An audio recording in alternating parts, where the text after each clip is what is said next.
अस्सलाम वालेकुम स्टूडेंट्स, ए के नॉलेज में आपका फिर से खुशामदीद। हमारी सीरीज़ को आपने बहुत अच्छे तरीके से हमें जो है वो अप्रिशिएट किया है। तो हम अभी इसी सीरीज़ को जारी करते हुए हम सेट के दूसरे टॉपिक की तरफ चलते हैं बिना अपना वक्त ज़ाया किए हुए। लेकिन सबसे पहले जो है वो आप हमारे चैनल को जो है, अगर आपने अभी तक सब्सक्राइब नहीं किया हुआ तो उसे सब्सक्राइब कीजिए, लाइक कीजिए, शेयर कीजिए, और आप हमारी वीडियोज़ को लाइक भी कीजिए और शेयर भी कीजिए। तो हम जल्दी जल्दी से अपने टॉपिक की तरफ जाते हैं। हमारा जो है वो अगला टॉपिक है union set.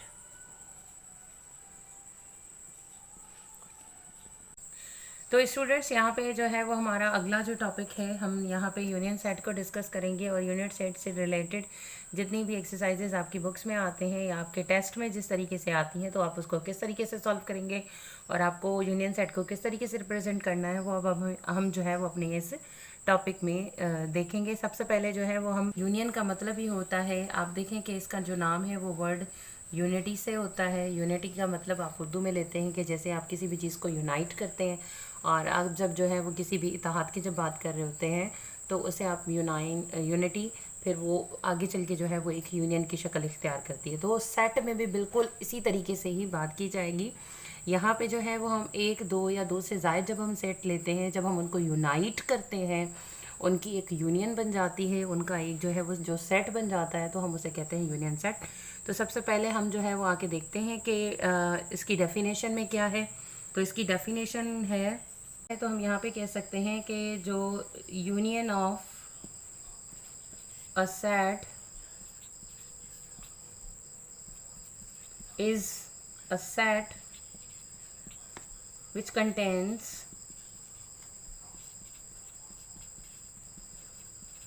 all the elements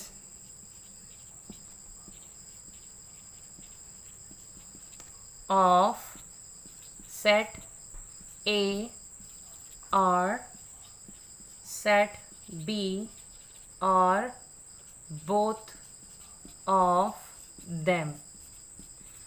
तो स्टूडेंट्स, आप यहाँ पे देखिए, डेफिनेशन में भी देख सकते हैं कि जो यूनियन ऑफ अ सेट हो रही है वो एक ऐसा सेट होता है जिसमें ऑल दी एलिमेंट्स होते हैं। अब वो ऑल दी एलिमेंट्स कौन से होते हैं?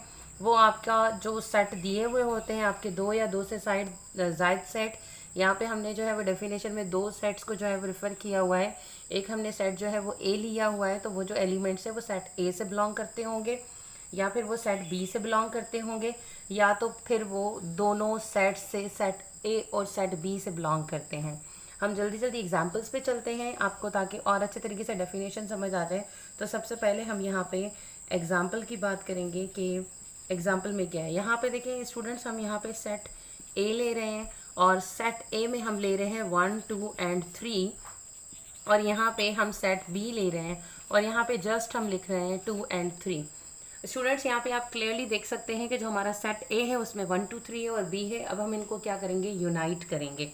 यूनाइट करने के लिए हम जो है वो यूनियन के सिंबल को यूज़ करते हैं। जैसे हमें जो है वो इंडिकेशन हो जाती है कि जो ये यूनियन हो रही है सेट की, और ये यूनियन ऑफ अ सेट होती है। तो उसको लिखने के लिए हम लिखते हैं ए यूनियन बी। ये जो सिंबल है that is the symbol of union of set, तो ये यूनियन को रिप्रेजेंट की जाती है। अब हमने क्या कहा था कि हम सेट को यूनाइट करेंगे। तो सेट को यूनाइट करने के लिए हम यूनाइट जब करेंगे तो 1, 2 एंड 3। अब आप यहाँ पे ये सोच रहे होंगे कि मैंने सेट ए लिया हुआ है, मैंने सेट बी नहीं लिया हुआ है। तो स्टूडेंट्स, आपको यहाँ पे ये रूल हमेशा पता होना चाहिए कि किसी भी सेट में आप मेंबर्स को रिपीट नहीं कर सकते। अगर किसी भी सेट के अंदर एक जो मेंबर है वो 2 दफ़ा रिपीट हो रहा है, तो वो भी आपका नॉट सेट के ज़मरे में आ जाएगा, नॉट सेट कंसीडर होगा। तो अगर आप यूनियन बना रहे हैं और अगर दोनों सेट्स के अंदर मेंबर्स एक जैसे हैं, कम या ज़्यादा हैं, तो आपने वो सारे मेंबर्स लिखने होते हैं, but repetition is not allowed. तो ए के अंदर जो सेट है, ए के अंदर जो मेंबर है वो बी के अंदर भी मौजूद है। तो अगर हम बी के लेकर लिख रहे हैं या ए के, तो बात एक ही हो जाती है। तो 1, 2, 3 जो है वो रिप्रेजेंटेशन सेट ए और बी की कर रहा है। यहाँ पे जैसे मैंने कहा कि वो जो एलिमेंट्स होते हैं, जो यूनियन ऑफ सेट है, वो हो सकता है कि वो सेट ए से बिलोंग करे। तो देखिए, मैंने क्वेश्चंस इसी तरीके से एग्जांपल लिया है ताकि आपको ये वाली चीज़ क्लियर हो जाए कि ये सेट ए से सारे बिलोंग कर रहे हैं, लेकिन उसके साथ साथ ये सेट बी से भी बिलोंग कर रहे हैं, क्योंकि सेट बी ए का जो है वो सबसेट है। स्टूडेंट्स, हम यहाँ पे दूसरे एग्जांपल्स को भी इस चीज़ को क्लियर करने के लिए लिख सकते हैं। यहाँ पे हमारा जो सेकंड एग्जांपल है, सेकेंड एग्जाम्पल में हम यहाँ पे सेट सी ले रहे हैं, जिसमें हम 2, 3 और 4 ले रहे हैं, और जबकि जो है वो हम सेट डी ले रहे हैं, और सेट डी में हम 5, 6 एंड 7 ले रहे हैं। अब हम यहाँ पे भी यूनियन की बात कर रहे हैं, यूनाइट करने की बात कर रहे हैं, तो हमने यहाँ पे तरतीब वार, आपने ये भी याद रखना है कि आपने हमेशा जो इनको यूनाइट करके रखना है तो एक तरतीब के साथ ही रखना होता है। तो हम यहाँ पे यूनियन, तो पहले तो सबसे पहले आपने रिप्रेजेंटेशन करनी है कि आप क्या कर रहे हैं। तो आप सेट सी को जो है वो यूनाइट कर रहे हैं सेट डी के साथ। इसका मतलब set C is a union with set D. तो यहाँ पे हम लिखेंगे 2, 3 एंड 4, देन 5, देन 6, देन 7, बिल्कुल एक अच्छी तरतीब के साथ।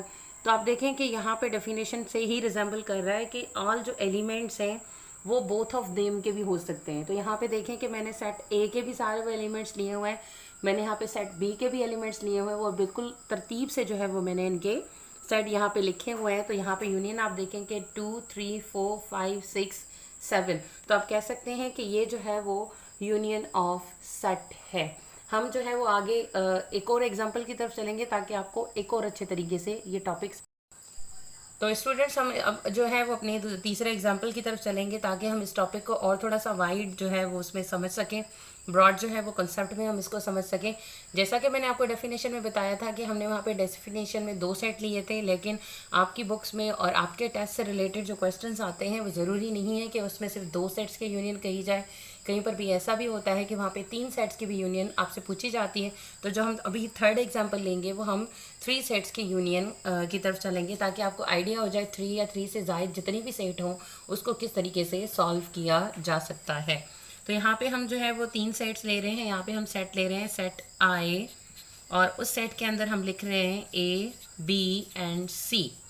ठीक है, यहाँ पे क्वेश्चन आपके पास इस तरीके से आ सकता है, वहाँ पे लिखा हुआ हो सकता है कि if I is equal to ABC and J is equal to EF where H is equal to D, G and I। आप देखेंगे यहाँ पे आपको क्वेश्चंस में 3 सेट दिए गए और आपसे कहा जाए कि फाइंड, आप फाइंड करें A union B union C। मैं आपको ऑलरेडी बता चुकी हूँ कि ये जो सिंबल है वो यूनियन की सिंबल है। तो आपसे जो है वो तीनों सेट्स की जो है वो यूनियन को फाइंड आउट करने के लिए कहा गया है। तो हम इसको किस तरीके से ढूंढेंगे वो देखें कि आप देखें कि जब भी किसी भी मैथमेटिक्स के आप क्वेश्चन को जब भी आप सॉल्व करते हैं तो काइंडली आप उनके सिंबल्स को ज़रूर देखा करें, उनके फार्मूलाज को ज़रूर देखा करें, क्योंकि वो फार्मूलाज खुद भी बात करते हैं आपसे, खुद ही वो आपको इंडिकेट करके बताते हैं कि आपने करना क्या है। आप जैसे यहाँ पे देख सकते हैं कि यहाँ पे ए लिखा, सॉरी यहाँ पे जो है वो आपसे आई जे और एच की यूनियन पूछी जा रही है। तो I union J union H. Ji students, तो यहाँ पे आप कभी भी किसी भी मैथमेटिक्स के जो फार्मूलाज होते हैं उसको आप निगलेक्ट कभी भी मत कीजिएगा, क्योंकि आपके वही जो फार्मूलाज होते हैं, वही जो इनके सिंबल्स होती हैं वो आपको रिप्रेजेंट करती हैं, वो आपको खुद चीख चीख के बताती हैं कि आपने आगे करना क्या है। जैसे यहाँ पे आप देख सकते हैं कि यहाँ पे इन्होंने पूछा है कि I union J union H आप फाइंड आउट करें। तो देखें ये खुद ही कह रहा है कि आई, तो आई आपको पता है कि आपको सेट जो है वो मिला हुआ है, तो आप इस आई की जगह पे ये आप सेट को इस्तेमाल करेंगे ए, बी और सी। आप देखें इसके बाद में क्या लिखा हुआ है यूनियन, तो इसका मतलब ये कह रही है कि भाई आप देन मुझे पुट करें। फिर जे है, तो जे कह रहा है कि भाई जो मेरी वैल्यू है, जो मेरा सेट है, आप वो रखें। तो ये देखें कि हमने जे को भी यहाँ पे रख लिया। अगेन यहाँ पे यूनियन है, तो फिर से यहाँ पे इंडिकेशन है कि आप यूनियन इसके बाद में रखें। फिर उसके बाद में एच लिखा हुआ है, तो आप अगेन जो है वो आपको एच का जो सेट मिला हुआ है वो आप लिखेंगे। अब हम यूनियन की बात करेंगे कि इनको यूनियन किस तरीके से करना है।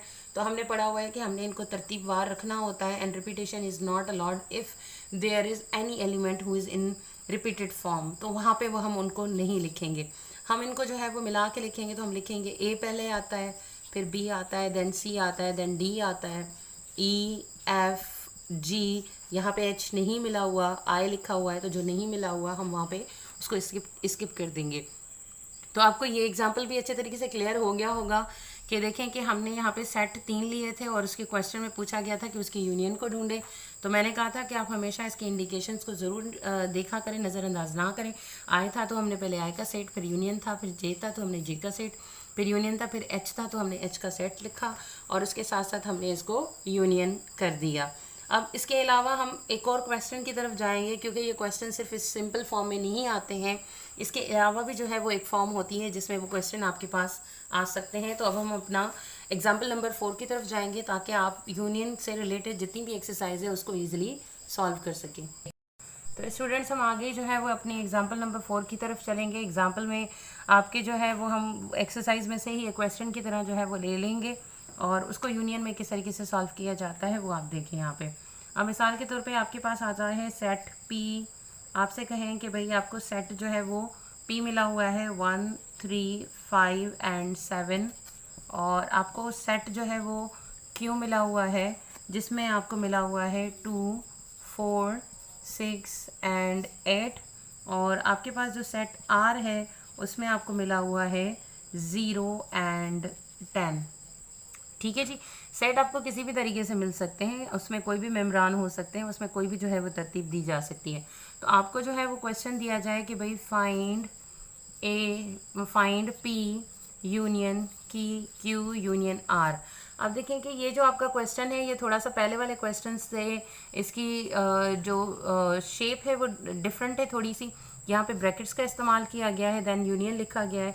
तो आप देखें जब आप बॉडमास रूल पढ़ते हैं तो बॉडमास रूल में सबसे पहली जो रूल होता है कि अगर किसी भी मैथमेटिकल कैलकुलेशन के अंदर उसके क्वेश्चन के अंदर आपके पास अगर ब्रैकेट आती है तो रूल होता है कि आप सबसे पहले जो है वो ब्रैकेट को सॉल्व करेंगे और उसके बाद में जो उसके बाहर अतराफ में दूसरी सिंबल्स होती हैं या होते हैं उनको आप सॉल्व करते हैं। तो हम उसी बॉडमास रूल के तहत, मैथमेटिक के उसी रूल के तहत जो है वो हम इसे सॉल्व करेंगे। तो आपके पास क्वेश्चन है P union Q union R. तो हम यहाँ पे पहले ब्रैकेट को पहले सॉल्व करेंगे, देन जो आंसर आता है हम उसको यूनियन करेंगे पी के साथ। तो सबसे पहले हम लेंगे Q union R. Q union R में सबसे पहले क्यू लिखा हुआ है तो हम यहाँ पे क्यू का सेट लेंगे 2, 4, 6 एंड 8। देन हम यूनियन लिखेंगे और आर का सेट हम लेंगे 0 और 10। वही यूनियन का मतलब है आपने यूनाइट करना है, तो हम तरतीब दे देंगे कि 0 पहले आता है, देन 2, 4, 6, 8 और 10।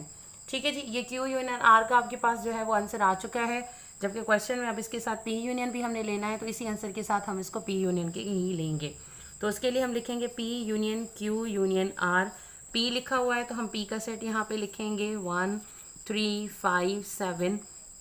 देन यहाँ पे यूनियन लिखा हुआ है तो यूनियन लिखेंगे, देन ब्रैकेट में क्यू यूनियन आर लिखा हुआ है तो क्यू यूनियन आर का जो आपके पास आंसर आ चुका है वो आप यहाँ पे पुट करेंगे 0, 2, 4, 6, 8 एंड 10।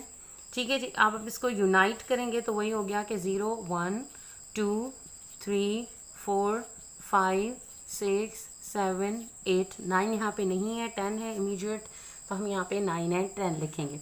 तो आप स्टूडेंट्स यहाँ पे देख सकते हैं कि ये जो आपका आंसर है वो आपका कंप्लीट इसका आंसर है। पहले वाला जो हमने एग्जांपल्स दिया था वो एक ही आंसर के साथ था, जबकि ये जो हमने सॉल्व किया हुआ है वो 2 आंसर्स के साथ है। पहले आप ब्रैकेट वाले का आंसर लेंगे, देन आप उसको यूनियन करेंगे। आपको जो है वो अच्छे तरीके से समझ आ गया होगा कि आप इसको किस तरीके से सॉल्व करेंगे। यूनियन के आपके पास मुख्तलिफ तरीके से क्वेश्चंस आते हैं, इसमें और भी वेरिएशन से आपके पास जो है वो क्वेश्चंस आते हैं या एक्सरसाइजेज आते हैं। इंशाल्लाह आई होप हम आगे जो है वो अपनी दूसरी वीडियोस में जो है वो इसको हम बरकरार रखेंगे। अगर आपको जो है वो हमारी ये वीडियो अच्छी लगी है तो आप कमेंट बॉक्स में ज़रूर कमेंट कीजिएगा। तब तक के लिए अल्लाह हाफिज़।